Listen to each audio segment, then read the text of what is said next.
అది ఒక్కటే straight question madam. అసలు నేను గతంలో చెప్పాను, ఇంతకుముందు క్లారిటీ ఇచ్చాను, మీ ఛానల్లో మాట్లాడాను కాకుండా ప్రస్తుతం ఇప్పుడు మీకు దువ్వాడ సీన్ గారికి ఉన్నటువంటి సంబంధం ఏంటి, అసలు దాన్ని మీరు ఏ విధంగా జడ్జిమెంట్ చేసుకుంటారు?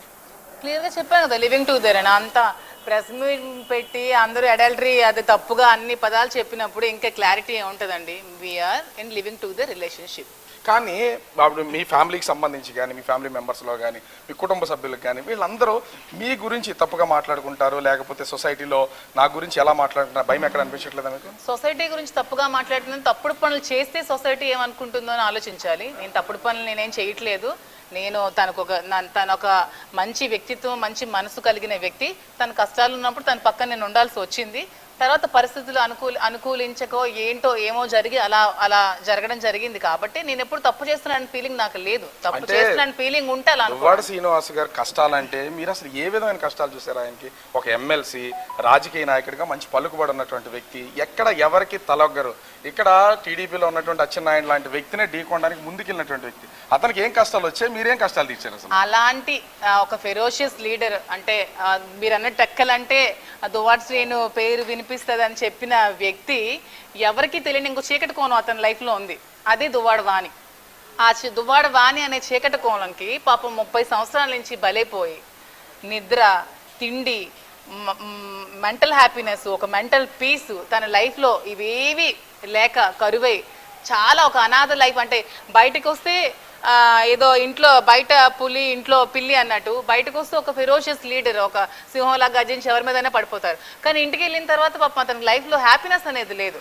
ఇంట్లో కూడా ఫైట్ చేయొచ్చు, కానీ ఒక మహిళ మీద కూడా తను అలాగా ప్రవర్తించే వ్యక్తి కాదు. అందరూ తను కట్టుకొని నమ్ముకొని వచ్చిన వ్యక్తి కాబట్టి తను అలా సఫర్ అవుతూ చేసుకుని వచ్చారు. కానీ అప్పటికీ ఆమె అతన్ని చంపాలని చూసి, అతని పదవి లాక్కోవాలని, తను ఇంకా కంప్లీట్గా భూస్థాపితం చేయాలనుకున్నప్పుడు ఇంకా అతను బయటికి ఇంకా వెక్స్ అయిపోయి వచ్చారు తప్పితే అతను ఎవరికి భయపడే వ్యక్తి కాదు. కానీ మీరు పరిచయం అయినప్పుడు మిమ్మల్ని దువ్వాడ వాణినే పరిచయం చేసింది సీను గారికి అని చెప్తున్నారు.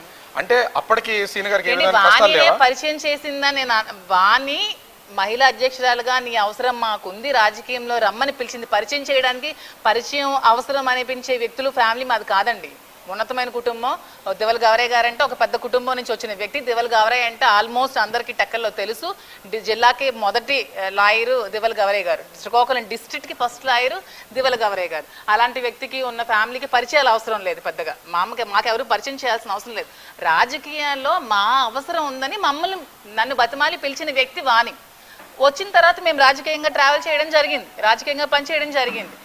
నా అనితకాలంలో నాకు వచ్చిన ఎదుగుదల, ముందు నుంచి శ్రీను గారిని అణిచివేయాలన్న ఆలోచన, రెండు కలగలిసి ఒకేసారి దెబ్బతీయాలన్న ఆలోచనతో ఒక ప్లాన్ చేసి ఇద్దరిని డిఫేమేషన్ చేసి మీరే చెప్తున్నారు సీన్ క్రియేట్ చేసి లివింగ్ టుగెదర్ లో ఉన్నామని చెప్తున్నారు. ఇది తప్పే కాదని చెప్తున్నారు. అంటే ఎప్పటి నుంచి అసలు?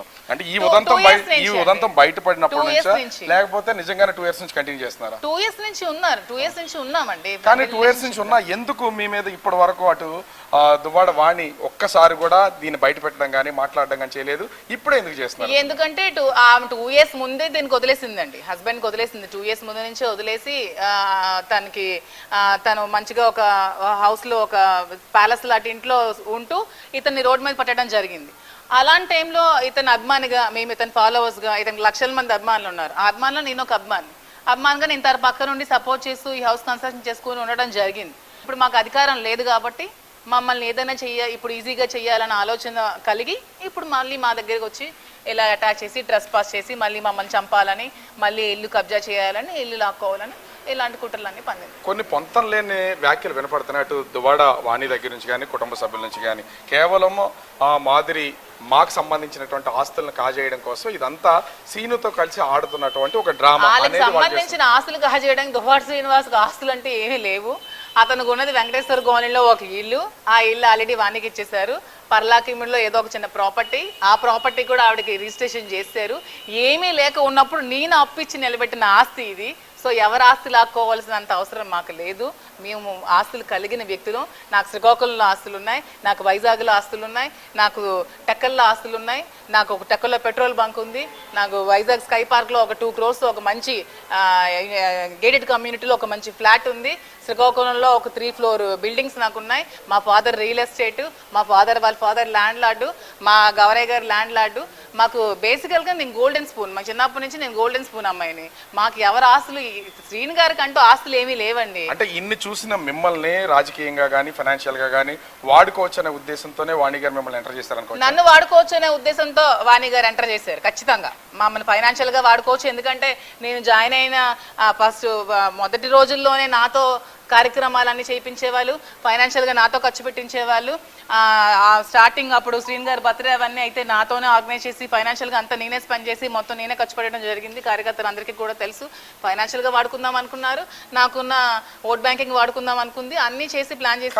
కానీ నేను షైన్ అవుతాను అనుకోలేదు. మీకు ఎప్పుడు అనిపించలేదా అప్పుడు నన్ను ఇలా వాడుకుంటున్నారు, కావాలని నా ఫైనాన్షియల్ గా డబ్బు నాకు అనిపించింది. కానీ నేను మరి శ్రీను గారికి ఒక ఫాలోవర్ని, జగన్ అన్నకి అభిమాని, నాకు రాజకీయాలంటే ఇష్టం కాబట్టి సర్లే వాడుకుంటే వాడుకుందా ఆవిడ, నేను పనిచేస్తున్న అభిమాని కోసమే కదా అన్న ఆలోచనలో నేను ఉన్నాను. అంతేనా? మీరు లేకపోతే నేను రాజకీయంగా నాకు ఒక ప్లాట్ఫామ్ దొరికింది, నేను రాజకీయంగా ప్లాట్ఫామ్ కావాలి, రాజకీయంగా ప్లాట్ఫామ్ కావాలనుకుంటే నా ప్లాట్ఫామ్ నేను వేసుకోగలను. ఇప్పుడు నా ఇండివిజువల్ ప్లాట్ఫామ్ కల్పించుకుంటూ నేను ముందుకు సాగలను. ఒకళ్ళ ప్లాట్ఫామ్ లాక్కోవాల్సిన అవసరం లేదు. వీళ్ళకే ప్లాట్ఫామ్ లేనప్పుడు, ఈవిడికే ప్లాట్ఫామ్ లేనప్పుడు నాకేం ప్లాట్ఫామ్ వస్తుంది? 30 సంవత్సరాల నుంచి ప్రతిపక్షంలోనే ఉన్నారు, మీకే ప్లాట్ఫామ్ లేదు, నాకేం ప్లాట్ఫామ్ మీరు ఇస్తారు? అంటే నిన్న మొన్నటి వరకు చూస్తే దువ్వాడ వాణి, దువ్వాడ సీను, లేకపోతే హైందవి, నవీన ఇలా నడిచినటువంటి ఈ ఆస్తి వ్యవహారం ఇప్పటికే సెటిల్మెంట్ వరకు వెళ్ళింది, వాళ్ళు సెటిల్ చేసుకుంటా అన్నారు. ఈ ఇంటి దగ్గర మొత్తం అంతా ఆగిపోయింది. ఈ ఇంటి దగ్గర ఆగడానికి ఈ ఇంటికి ఆమెకి ఏ హక్కులు లేవండి. ఆమె శ్రీను గారి నడి రోడ్డు మీద ఉన్నప్పుడు శ్రీను గారికి ఫైనాన్షియల్ గా నేను సపోర్ట్ చేసి ఇల్లు నిలబెట్టడం జరిగిందండి. ఈ ఇల్లు కూడా ఆక్రమించుకొని ఆక్యుపై చేసుకోవాలని చూసినప్పుడు శ్రీను గారి ఈ ఆడపిల్లకి అన్యాయం జరుగుతుంది. అసలు అప్పుడు కూడా అతను డబ్బులు నేను పెడతానంటే వద్దన్నారు. వద్దన్నా కూడా మేము వినలేదు. వద్దు శ్రీను గారు, ఇక్కడ ఊర్లో మీరు ఉండాలి, మన ఒక బిల్డింగ్ నిలబెట్టుకోవాలి, మన కోసం కార్యకర్తలు వస్తారు, అభిమానులు వస్తారు మీకోసం. అతని కోసం రోజు ఒక 500 మంది 1000 మంది జనాలు వస్తూ ఉంటారు. వచ్చినప్పుడు మనకు ఒక ఇల్లు ఉండాలి కదా అని అతను వద్దన్నా కూడా మేము బలవంతంగా సపోర్ట్ చేసి ఈ హౌస్ నిలబెట్టడం జరిగినప్పుడు వీళ్ళు కూడా వచ్చి ఆక్యుపై చేసుకుంటా ఉన్నప్పుడు మరి నేను పెట్టిన పెట్టుబడి నష్టపోతాను కదా. అది కార్యాలయంకి ఉందనుకోండి, కార్యాలయంకి నేను ఒత్తునే ఇచ్చేస్తాను ఇల్లు. అతను ఉండారంటే నేను ఇచ్చేస్తాను. ఎవరో వచ్చి ఆక్యుపై చేసుకుంటాను, అది ఎలా ఆక్యుపై చేసుకుని ఇది కూడా ఆక్యుపై చేసుకుని చూస్తూ ఊరుకోం కదా.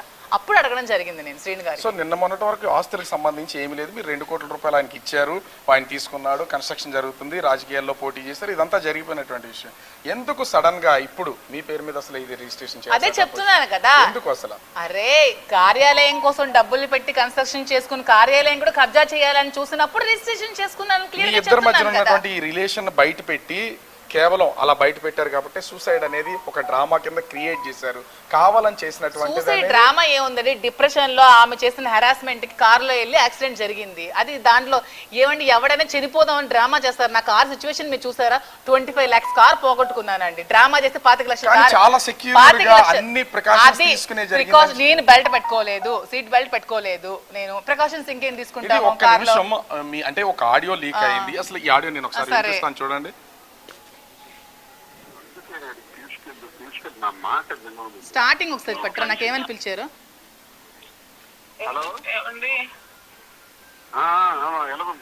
అమ్మ ఒక్క నిమిషం ఆపండి. నాకు అసలు శ్రీను గారు అమ్మ అని ఎందుకు పిలుస్తారండి? కానీ మీరు కూడా అసలు శ్రీను గారు నాకు అమ్మ అని ఎందుకు భార్యను లేకపోతే ఎవరన్నా ఏమండి అని అంత ప్రేమగా పిలవాలి. నేను ఏమండి అని పిలవనండి, నేను రాజా అని పిలుస్తానండి. మీకు ఇక్కడ నేను వాయిస్ పెడతాను. ఇక్కడ దీంట్లో కూడా ఈ ఆడియోలోని మీరు ఫోన్ లిఫ్ట్ చేయగానే ఏమండి అని పిలుస్తున్నారు. అంటే ఏ రిలేషన్ ఉండబట్టి అనేది ఖచ్చితంగా డౌట్ వస్తుంది కదా. ఆయన కూడా మిమ్మల్ని అమ్మ అంటున్నారు, దాన్ని మీరు డిఫైన్ చేసుకుంటున్నారు. అసలు అతను అమ్మ అని ఎందుకు పిలుస్తారండి? అమ్మకి అమ్మ అని పిలుస్తారు, నాకెందుకండి అమ్మ అని పిలుస్తారు? నాకు రాజు అని పిలుస్తారు. అవన్నీ ఆడియో ఫేక్. నేను ఒకటే ఆడియో ఫేక్. ఎందుకంటే నేను రాజా అని పిలుస్తాను, నేను ఏమండి అని పిలవను. అతను నాకు అమ్మ అని పిలవరు. మరి ఆడియో ఎక్కడి నుంచి వచ్చింది, ఎవరు చేశారు? అది ఆవిడ తెచ్చిన ఆడియో. ఇది మిమిక్రీ చేశారో ఫ్యాబ్రికేట్ చేశారో తెలియదు. మరి ఆడియో వస్తే ఆ రోజే రావాలి కదా, 21 రోజు ముందు రావాలి కదా. 21 రోజుల తర్వాత ఎందుకు వచ్చింది? మరి ఎలా బయటకు వచ్చింది? అంటే ఆ రోజు అసలు మీరు అంటే అన్ని రోజులు టైం పట్టింది ఆవిడకి. మీరు సీన్ గారితో ఫోనే మాట్లాడలేదు? ఫోన్ మాట్లాడితే నా ఫోన్ నుంచి మాట్లాడతాను, ఎవరి ఫోన్ నుంచి నేను ఎందుకు మాట్లాడతాను? I have 2 mobiles. నేను నా మొబైల్ నుంచి మాట్లాడతాను, ఎవరి ఫోన్ నుంచో మాట్లాడాల్సిన అవసరం నాకేంటి? అది నేను అన్కాన్షియస్ స్టేజ్ లో ఉన్నాను. ఆడియోని తెర మీదగా తీసుకొచ్చి ఆమె నీచపు బుద్ధి చూపించింది. అంటే ఆమె మీద ఒక సింపతి క్రియేట్ చేసుకుంది. శ్రీను గారిని నెగిటివ్ గా చూపిస్తే ఈ మీద సింపతి గెయిన్ అవుతుంది, ఇది కోర్టులో ఒక ప్లస్ అవుతుందేమో అని చీప్ ట్రిక్ ప్లే చేసింది. ఇవన్నీ ఎక్కడ ప్రూవ్ అయినవి లేవు, చేసినవి లేదు. అది ఫేక్. ఈ ఆడియోస్ మీద కానీ మీ ఇంటి మీదకి వచ్చిన దాని మీద కానీ మీరు ఏమన్నా ఫర్దర్ గా కోర్టుకు వెళ్ళాల్సిన అవసరం లేదు. ఫేక్ ఆడియోస్ 100 సృష్టిస్తారు, ఫేక్ వీడియోస్ 100, ప్రతిదానికి కోర్టుకు వెళ్తే పని పట్టలేదు అనుకుంటారు. మేము చేయాల్సిన కార్యక్రమాలు చాలా ఉన్నాయి, ఇంకా చేయాల్సిన రాజకీయం బోల్డ్ ఉంది, ఇంకా కార్యక్రమాలను మొదలు పెట్టాలి. ఆ శ్రీన్ గారు కూడా ఇంకా రేపొద్దు నుంచి కార్యక్రమాలను స్టార్ట్ చేసుకోవాలి. కాబట్టి అవన్నీ ఆలోచించుకునే ఈ ఆడియో ఫేకా, ఇది ఒరిజినల్, ఎవరు చేశారని ఆలోచించుకునే టైం లేదు. ఆ ఆడియో అయితే fake, that's not our voice, నా వాయిస్ కాదు, శ్రీన్ గారి వాయిస్ కాదు. నేనేమో ఏమండి అంటాం, నేను అసలు ఏమండి అనే ఓడే ఎప్పుడు యూజ్ చేయను, నేను రాజా అని పిలుస్తాను. ఏంటి రాజా రాజు ఏంటి అసలు? అతను స్టేట్ కి రాజు, కింగ్ కాబట్టి నేను రాజా అని పిలుస్తాను. నా పేరు రాజలక్ష్మి, నా ఇది నేమ్ కాబట్టి రాజు అని పిలుస్తాను, అంతే. ఇంత మాట్లాడుతున్నారు, ప్రతి మాటలోనూ దువ్వాడ సీను తనకి బాగాలేదు, లేకపోతే తను సింగిల్గా ఉంటున్నాడు, తను లేకపోతే ఒంటరిగా ఉంటున్నాడు, తను వదిలేశారు, నేను ప్రొటెక్ట్ చేస్తున్నాను. మీకు ఒక ఫ్యామిలీ ఉంది కదా, మీ హస్బెండ్ ఉన్నారు. నా ఫ్యామిలీని వదిలేయలేదు, నా పిల్లల బాధ్యతలు వదిలేయలేదు, నా కుటుంబ బాధ్యతని వదిలేయలేదు. నేను అన్ని మానిటర్ చేసుకుని అన్ని మేనేజ్ చేసుకుని వస్తున్నాను. నా పిల్లలు చక్కగా చదువుకుంటున్నారు. మొన్నే నా కూతురు నేషనల్స్ చెన్నై తీసుకెళ్లాను, నేషనల్స్ లో గోల్డ్ మెడల్ వచ్చింది. గోల్డ్ మెడల్ తీసుకుని చెన్నై నుంచి మేము వచ్చాము. నా బాధ్యతలు నేను ఏది వదిలిపెట్టాను. హస్బెండ్ కూడా మాకు డిస్టర్బెన్సెస్ ఉన్నాయి, తను ఫారెన్ లో ఉన్నారు, తను వచ్చాక మిగతా మాట్లాడుకుంటాం. నేను నా కుటుంబ బాధ్యతలను వదిలేదు. మీ హస్బెండ్ కి డిస్టర్బెన్సెస్ ఉన్నాయని చెప్తున్నారు. ఆయనేమో మిమ్మల్ని అమ్మ అని పిలుస్తున్నాడు, మా అమ్మ కంటే ఎక్కువ బాగా. అవునండి, అదే చెప్తున్నాను, నా మెంటాలిటీ అదే. నేను ప్రతి ఒక్కరిని కూడా నేను ఇప్పుడు వదిలేదు కదండి, తను వచ్చాక మాట్లాడుకుని డెసిషన్ తీసుకుంటా అంటున్నాను కదా. ఇప్పుడు మేము వచ్చాక మాట్లాడే డెసిషన్ తీసుకుంటాం. మరి ఇప్పటికే ఆల్రెడీ లివింగ్ లో ఉన్నాను శ్రీనివాస్ గారు అన్నారు, మరి దాన్ని అతను ఎలా యాక్సెప్ట్ చేస్తాడు మీ బాస్ గారు? అది వచ్చాక మాట్లాడాలని చెప్తున్నాను కదా. అప్పుడు డిస్టర్బెన్సెస్ ఉన్నాయి, అప్పుడు తను మిస్అండర్స్టాండ్ చేసుకుని కొద్ది రోజులు దూరం పెట్టారు. నాకు అవి మాకు డిస్టర్బెన్స్ ఉండకూడదనే, నా మీద మచ్చపడినా, నా మీద కౌంటర్స్ వస్తున్నా, నా మీద ట్రోల్స్ వస్తున్నా, నేను ఓపెన్ గా అవును మేము కలిసి ఉన్నామని చెప్పాల్సి వచ్చింది క్లియర్ గా ముందే. సో ఇప్పుడు ఒకవేళ ఫారెన్ లో ఉన్నటువంటి మీ హస్బెండ్ వచ్చారా అనుకో, ఏం మాట్లాడతారు అసలు ఆయనతో? అంటే ఇప్పటికే కూడా మీతో చెప్తున్నాను, నేనైతే వదిలే ప్రసక్తి లేదు, మేము కలిసి ఉంటామని. మీరేమో మేము లివింగ్ టుగెదర్ లో ఉన్నామని చెప్తున్నారు. ఎక్కడ సెట్ అవుతుంది మీ మధ్యన? ఇప్పుడు ఒక కొత్త ట్రయాంగిల్ ఉంది. ఇప్పటికే దువ్వాడ సీను, దువ్వాడ వాణి, మాదిరి ఒక ట్రయాంగిల్ నడుస్తుంది. ఇప్పుడు బోసు, దువ్వాడ సీను, మాదిరి ఇంకో ట్రయాంగిల్. అలా ఎప్పుడు ఏవి నడవండి. అంత ఇల్లిటరేట్స్, చదువుకులేని మూర్ఖులు ఎవరు ఇక్కడ లేరు. Well educated. మా హస్బెండ్ కూడా ఒక ఎంటెక్ మెకానికల్ గీతం యూనివర్సిటీలో చదువుకున్నాడు. ఆ ఫారెన్ లో ఆస్ట్రేలియన్ షిప్పింగ్ కంపెనీ జాబ్ చేస్తున్నాడు. తను ఒక బ్రాడ్ మైండెడ్ ఉన్న పర్సన్. ఇలాంటి పిచ్చి పిచ్చి మాటలు, పిచ్చి పిచ్చి ఆలోచనలు చేసే మెంటాలిటీ ఉన్న వ్యక్తి కాదు. మేము అంతా కూర్చొని ముగ్గురు మాట్లాడుకుంటాం, అంతా డెసిషన్కి వస్తాం. సో ఇప్పుడు ఈ ట్రావెల్ జరుగుతుంది కదా, ఇప్పుడు టోటల్గా ఈ ప్రాపర్టీకి సంబంధించి మాట్లాడదాం. అంటే దువ్వాడ వాణి కానీ, వాళ్ళ కూతుర్లు కానీ, వాళ్ళ బంధువుల పేరెంట్స్ కానీ ఈ ఇంటి గురించే టార్గెట్ చేసి ఇప్పటి వరకు ఇదంతా చేస్తారని భావిస్తున్నారు మీరు ఫైనల్ గా? Of course. ఈ ఇల్లు 2 సంవత్సరాల ముందు నుంచి లేని ఇప్పుడు వచ్చారంటే ఇంటి కోసం టార్గెట్ చేస్తే వచ్చారు. ఈ ఇంటిని కబ్జా చేద్దామని వచ్చారు. అంటే ఈ ఇంటిని రాసిస్తే ఇంకా దువ్వాడ సీన్ వాళ్ళకి అవసరం లేదా? మరి అంతే కదా, అందుకే వెళ్ళిపోయారుగా. మీరు రాజకీయాల్లో ఉన్నారు, వైసీపీలో ఉన్నారు, మీ పార్టీకి సంబంధించి కూడా చాలా మంది, అందులో దువ్వాడ సీనో కావచ్చు, ఇతర పొలిటీషియన్స్ చాలా మంది ఉన్నారు, వాళ్ళ పేర్లు ఇక్కడ ప్రస్తావించడం. ఇంత వాళ్ళందరూ అంటే వేరే వేరే సంబంధాలు పెట్టుకుంటున్నారు, అమ్మాయిలతో సంబంధాలు పెట్టుకుంటున్నారు, తిరుగుతున్నారు అనేది మిమ్మల్ని కూడా అదే విధమైనటువంటి ప్రొజెక్షన్ చేస్తున్నారు కదా, అది మీకేమనిపించట్లేదా? నాకెంత ప్రొజెక్ట్ చేస్తున్నారు, ప్రొజెక్ట్ చేస్తారు, సపోర్ట్ చేస్తున్నారు, సపోర్ట్ చేస్తారు. ఆలోచన విధానం బట్టి ఉంటుంది. మీ ఆలోచన ఒకలా ఉంటుంది, నా ఆలోచన ఒకలా ఉంటుంది. మీకు రైట్ అనిపించవచ్చు, నాకు తప్పు అనిపించవచ్చు. నేను చేసింది కరెక్ట్ గా అనుకున్నప్పుడు ఎవరు ఏమనుకుంటారని పట్టించుకోవాల్సిన అవసరం నాకు లేదు. రోజు నుంచి కూడా మీ మీద క్యారెక్టర్ అసోసియేషన్ జరుగుతుందని చెప్పేసి మీరే చాలా సార్లు మాట్లాడినారు. దీని మీద ఏమన్నా దువ్వాడ వాణి జరుగుతుందంటే ఆమె జరిపింది, ఎవరు జరపలేదు. చాలా మంది సపోర్ట్ చేసుకుంటూనే వచ్చారు. ఈమె జరుపుతుంది క్యారెక్టర్ అసోసియేషన్. సింపుల్ గా చేసి వచ్చు కదా అని చేస్తుంది డిఫేమేషన్. ఇంకెవరు నన్ను అలా చేయలేదే, ఎవరు బయటకు వచ్చి చెప్పలేదే. అవును మా లైఫ్ తీసిందని ఎవరైనా వచ్చి చెప్పారా? ఏ మహిళ నా దగ్గర డాన్స్ నేర్చుకున్నాడు, అవును మాకు ఇబ్బంది పెట్టింది మాదిరి అని ఎవరైనా వచ్చి మీ మీడియా ముందు కానీ ఎవరికైనా చెప్పారా? ఎవరికే ఇబ్బంది లేదే. అందరూ కూడా చాలా సఫర్ అవుతున్నారు ఈమె మాటలకి. అవి ఆమె దిగజారుతనానికి నిదర్శనం ఆమె మాటలు. సో ఓవరాల్ గా ఎక్కడి నుంచి ఎక్కడికి కదిలినా కూడా చివరికి ఇది నా ఇల్లు కాబట్టి ఇక్కడికి ఎవరో రావడానికి ఇంజక్షన్ ఆర్డర్ తెచ్చుకోవడంతో పాటుగా నాకు రిజిస్ట్రేషన్ చేసుకున్నాను. అటు దువ్వాడ వాణి వచ్చినా, కుటుంబ సభ్యులు వచ్చినా కూడా నాకు ప్రాణ హాని ఉంది, నాకు రక్షణ కావాలని పోలీసులను ఆశ్రయించాను. ఖచ్చితంగా పోలీసుల నుంచి ప్రభుత్వం నుంచి నేను రక్షణ కోరుతున్నాను. వీళ్ళెవరు కూడా ఇక్కడికి రావడానికి వాళ్ళ అర్హత లేదు, హక్కు లేదు. నేను ఈ ఇంటిని లీజుకి ఇస్తున్నాను దువ్వాడ శ్రీనికి. నా భర్త వచ్చిన తర్వాత మేము ముగ్గురు కలిసి మాట్లాడుకుని నా ప్రయాణాన్ని కొనసాగిస్తానని దివ్యల మాధురి చెప్తున్నటువంటి పరిస్థితి. కెమెరాన్ మురళితో